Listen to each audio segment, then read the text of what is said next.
एक समय की बात है, भारत के एक छोटे से गांव में राम सेवक नाम का एक बुद्धिमान पंडित थे।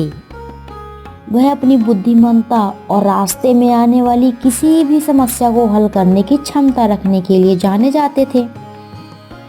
एक दिन एक गरीब किसान उनके पास समस्या लेकर आया और कहा, ओ बुद्धिमान पंडित, मेरे पास एक गधा है जिसे मुझे बेचना है, लेकिन मुझे डर है कि कहीं मुझे उसकी अच्छी कीमत नहीं मिलेगी क्योंकि यह पुराना और कमजोर है।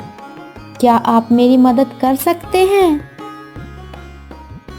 राम सेवक एक क्षण के लिए सोचा, फिर कहा, मैं आपकी सहायता करूंगा, लेकिन पहले मुझे गांव के जिन से सलाह लेनी दीजिए। जिन जंगल के पास रहने वाला एक शक्तिशाली प्राणी था। ऐसा कहा जाता था कि उसके पास इच्छाओं को पूरा करने और किसी भी समस्या का हल करने की शक्ति थी। राम सेवक जंगल में गया और जिन को बुलाया। उसने कहा, हे जिन, मैं तुम्हारी मदद चाहता हूँ। हमारे गांव में एक गरीब किसान है जिसे अपने बूढ़े और कमजोर गधे को बेचना है। क्या आप उसकी अच्छी कीमत पाने में उसकी मदद कर सकते हैं?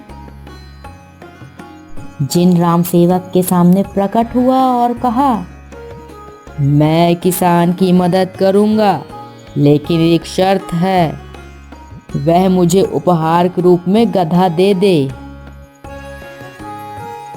राम सेवक वापस किसान के पास गया और उसने जिन्न का हाल बताया।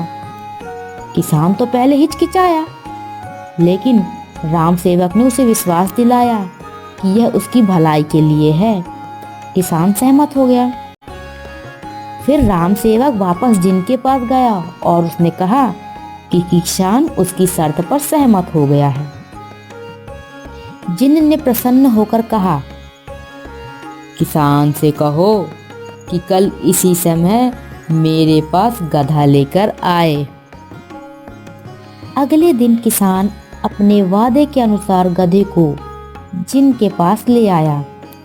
जिन ने उस गधे को कहा, धन्यवाद किसान, तुमने अच्छा काम किया। अब मैं तुम्हें कुछ दिखाता हूँ।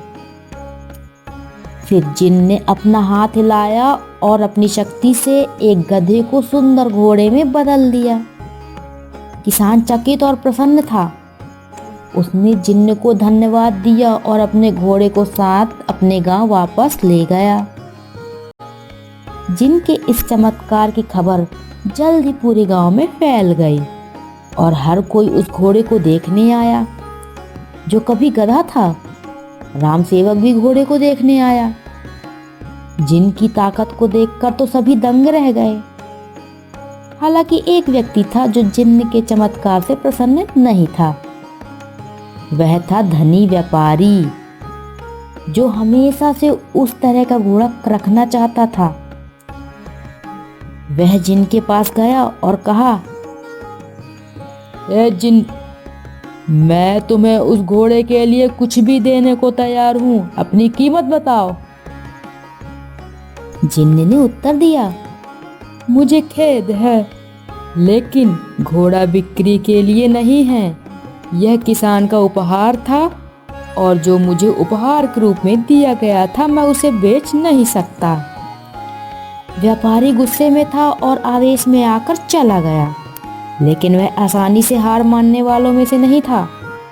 वह राम सेवक के पास गया और वह बोला, हे ज्ञानी पंडित, मुझे आपकी सहायता की आवश्यकता है। मुझे वह घोड़ा चाहिए, लेकिन जिन मुझे इसे देने नहीं दे रहा। क्या आप मेरी सहायता कर सकेंगे? राम सेवक ने एक पल के लिए सोचा और फिर कहा, मैं आपकी मदद करूंगा, लेकिन आप मुझसे एक बात का वादा करें। अगर मैं आपकी समस्या का समाधान करता हूँ, तो आपको अपने धन का 10वां हिस्सा मुझे देना होगा। धनी व्यापारी मान गया और राम सेवक एक बार फिर जिन के पास गया। उसने कहा, अरे जिन, मैं आपकी मदद चाहता हूँ। हमारे गांव में एक धनी व्यापारी है जो उस घोड़े को खरीदना चाहता है जिसे आपने किसान को दिया था। क्या आप उसकी मदद कर सकते हैं? जिन ने जवाब दिया, मैं घोड़े को नहीं बेच सकता क्योंकि यह एक उपहार था, लेकिन हाँ, मैं उस व्यापारी को घोड़े की तरह दिखने वाले एक गधा जरूर दे सकता हूँ।